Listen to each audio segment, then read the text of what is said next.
علامہ ابن کثیر رحمۃ اللہ تعالی علیہ تفسیر ابن کثیر کے اندر دونوں موقف بیان کرنے کے بعد جو دوسرا موقف ہے، پہلا موقف وہ شب قدر والا رمضان المبارک کی شب قدر، اور دوسرا موقف ہے وہ علامہ ابن کثیر یہ بیان کرتے ہیں کہ اس سے مراد نصف شعبان کی رات ہے۔ امام ابن جریر متوفہ 310 ہجری نصف شعبان کی شب مراد لے کر اس لیلہ برات کو حضرت اکرمہ کی روایت بیان کرتے ہیں۔ آپ فرماتے ہیں کہ یہ رات نصف شعبان کی رات ہے، 1 سال کے معاملات لکھ لیے جاتے ہیں، زندوں کا نام مردوں میں لکھ دیا جاتا ہے، حتیٰ کہ اس سال جس نے حج کرنا ہو اس بندے کا نام بھی حاجیوں میں لکھ دیا جاتا ہے، اور جو اس رات کو لکھ دیا جاتا ہے پھر اس میں کوئی زیادتی اور کمی نہیں ہوگی۔ یہ حدیث پاک ہے کنز الامال، حدیث کا نمبر ہے 35177 35177، حدیث کا نمبر ہے 3839، وہاں پر بھی یہی حدیث پاک درج ہے۔ حضرت عبداللہ ابن عباس رضی اللہ تعالیٰ عنہ بیان کرتے ہیں، آپ فرماتے ہیں کہ رسول اللہ صلی اللہ علیہ وسلم نے فرمایا، ایک آدمی لوگوں کے درمیان چل رہا ہوتا ہے حالانکہ وہ مردوں میں اٹھایا ہوا ہوتا ہے، پھر ابن عباس نے یہ آیت تلاوت کی جو ابھی میں نے آپ کے سامنے پڑھی، اِنَّا أَنزَلْنَاهُ فِي لَيْلَةٍ مُبَارَكَةٍ، یہی سورہ دخان کی آیت نمبر 3 جو ہے یہ انہوں نے تلاوت فرمائی کہ یہ وہ رات ہے۔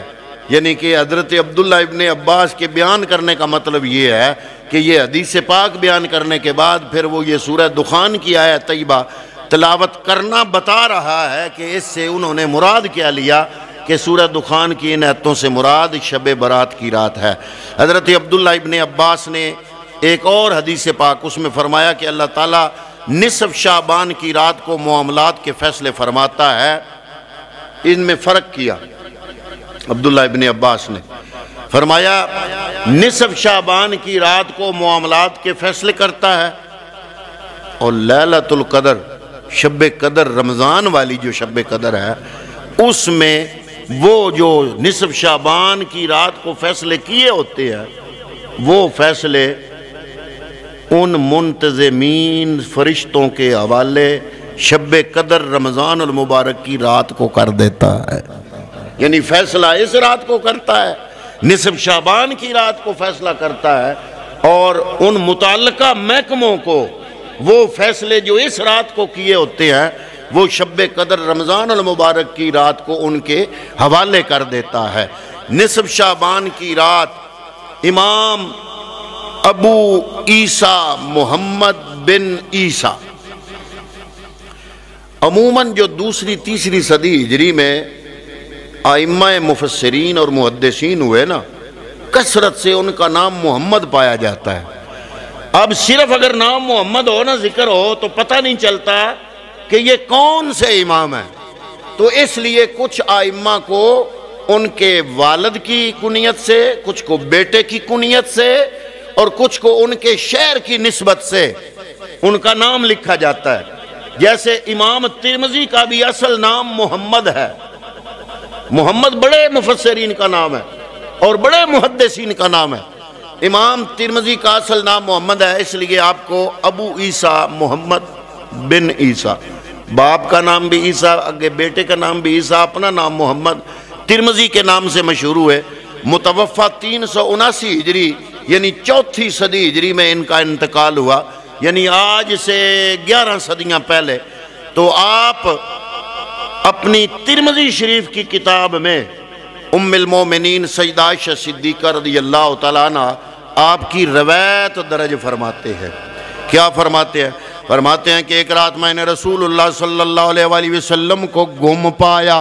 کون فرما رہا ہے؟ ام المومنین حضرت سیدہ عائشہ صدیقہ فرما رہی ہیں کہ نصف شعبان کی رات تھی، 15 شعبان کی رات تھی، حضور نبی کریم صلی اللہ علیہ وآلہ وسلم میرے حجرہ اقدس میں موجود تھے۔ آپ باری باری ہر حجرے میں تشریف لے جایا کرتے تھے، اس رات آپ میرے پاس موجود تھے۔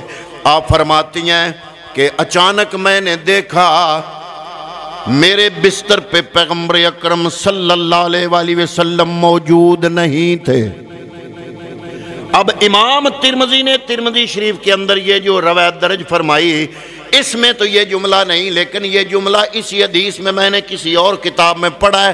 یہاں پر ام المومنین ایک اور جملہ بھی بولتی ہیں، فرماتی ہیں چونکہ بستر کا ذکر کیا تو بستر کا ذکر کرنے کے بعد ام المومنین سیدہ عائشہ صدیقہ فرماتی ہیں میرے بستر کی چادر نہ سوتی تھی نہ ریشمی تھی۔ پوچھنے والا پوچھتا ہے کہ محترمہ پھر کیسی تھی؟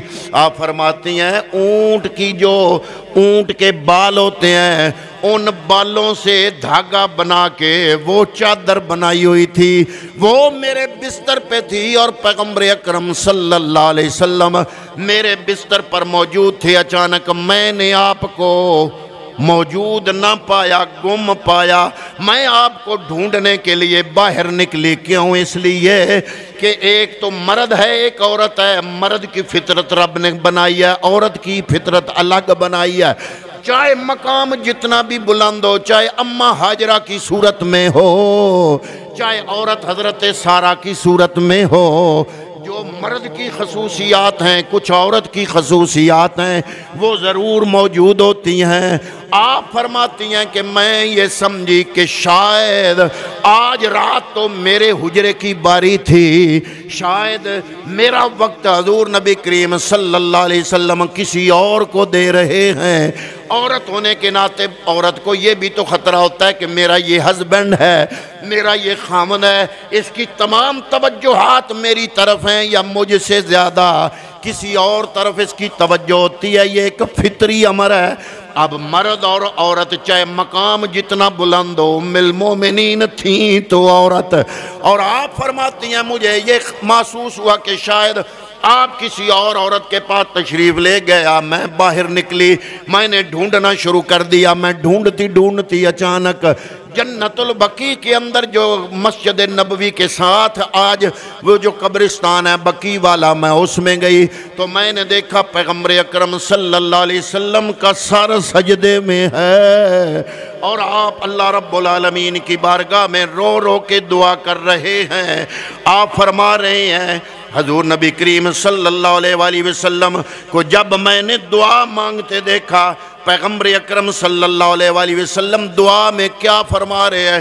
ام المومنین سیدہ عائشہ صدیقہ فرماتی ہیں پیغمبر اکرم سجدے میں سر رکھ کے جو دعا مانگ رہے تھے میں نے وہ دعا یاد کر لی۔ حضور اللہ کی بارگاہ میں عرض کر رہے ہیں اللہم انی اعوذ بعفوک من عتابک، اعوذ بعفوک من عتابک، یا الہ العالمین میں پناہ مانگتا ہوں تیری سختی اور تیرے عذاب سے، تیری معافی کی پناہ مانگتا ہوں۔ وَأَعُوذُ بِرِضَاكَ مِن سَخَطِكَ، تیری ناراضگی سے میں تیری رضا کی پناہ مانگتا ہوں۔